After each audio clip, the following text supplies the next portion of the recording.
Bonjour à tous, ici Gradiela Demtine, initiatrice du défi Faites place à l'artiste qui est en vous. Alors aujourd'hui j'avais envie de vous motiver parce que ça fait 7 jours, ça fait une semaine que ce défi a commencé.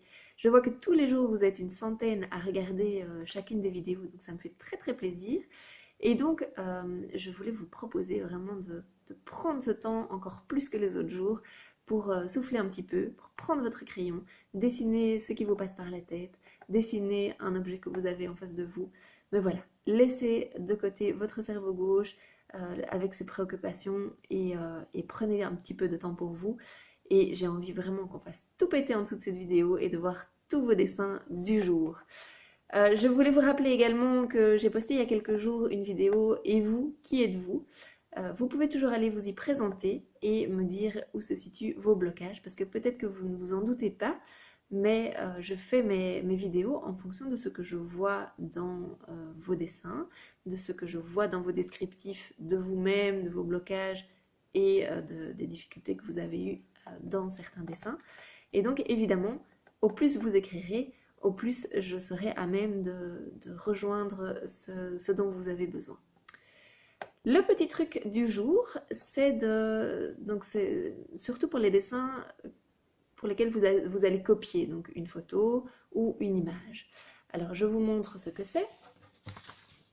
J'ai fait ici sur une image, sur une grenouille, j'ai fait un quadrillage. Alors ce quadrillage ici est de 3 sur 3. Vous pouvez très bien, si l'image est moins détaillée, faire un plus grand quadrillage, par exemple 4 sur 4 ou 5 sur 5. Ou si l'image est plus détaillée, vous pourriez très bien faire un quadrillage de 1 sur 1 ou de 2 sur 2. La chose à savoir, c'est qu'évidemment, un quadrillage plus petit est plus laborieux au départ, mais vous procure plus de points de repère et donc peut être plus utile après coup. Alors, à quoi va servir ce quadrillage? Je le montre comme ceci. Donc, imaginons que j'ai envie de commencer à dessiner cette arcade sourcilière. Je vais commencer ici, à l'endroit où mon arcade croise la ligne de mon carré ici. Donc ça croise à plus ou moins un tiers de cette ligne. Donc je peux commencer du coup à cet endroit-là. Je vois qu'elle descend un petit peu, donc je vais pouvoir descendre. Et puis je remonte et je vais arriver plus ou moins à un tiers de l'autre ligne, mais de l'autre côté. Voilà, ça va permettre en fait de sortir de l'idée que je suis en train de dessiner une grenouille, mais plutôt de dessiner des traits et des courbes avec chaque fois des points de repère. Ça permet donc de mettre vraiment de côté le cerveau gauche qu'on a très souvent envie d'utiliser et de laisser vraiment libre cours au cerveau droit, de déconnecter complètement de ce que vous êtes en train de dessiner. Alors, une fois que ce quadrillage est fait sur votre image ou votre photo, vous allez le reproduire sur votre feuille, sur la feuille sur laquelle vous allez dessiner, par exemple ici, la grenouille. Donc, si vous avez envie de faire votre grenouille de la même taille que sur l'image, vous allez reproduire évidemment le quadrillage de 3 sur 3. Si vous avez envie de faire une grenouille plus grande, vous pourrez faire un quadrillage plus grand. Vous pourrez faire par exemple 4 sur 4 ou 5 sur 5.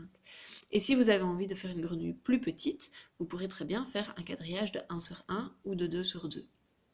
Donc voilà, les points de repère seront toujours les mêmes et vous n'aurez plus à prendre votre latte une fois que le quadrillage sera fait parce que tous vos points de repère seront là. Un petit conseil toutefois, quand vous dessinez votre quadrillage sur votre feuille pour le dessin, ne le tracez pas de manière trop appuyée, trop forte parce qu'il faut évidemment pouvoir effacer tout votre quadrillage après pour que ça ne se voit plus. Donc voilà, je parlerai peut-être dans une prochaine vidéo des valeurs des crayons. Donc prenez un crayon qui a une valeur vraiment très faible. Ok. Voilà, j'espère que cette petite astuce vous sera utile pour vos prochains dessins. N'hésitez pas à me dire si vous avez pu l'utiliser, si vous rencontrez des difficultés à l'utiliser, si vous avez des questions.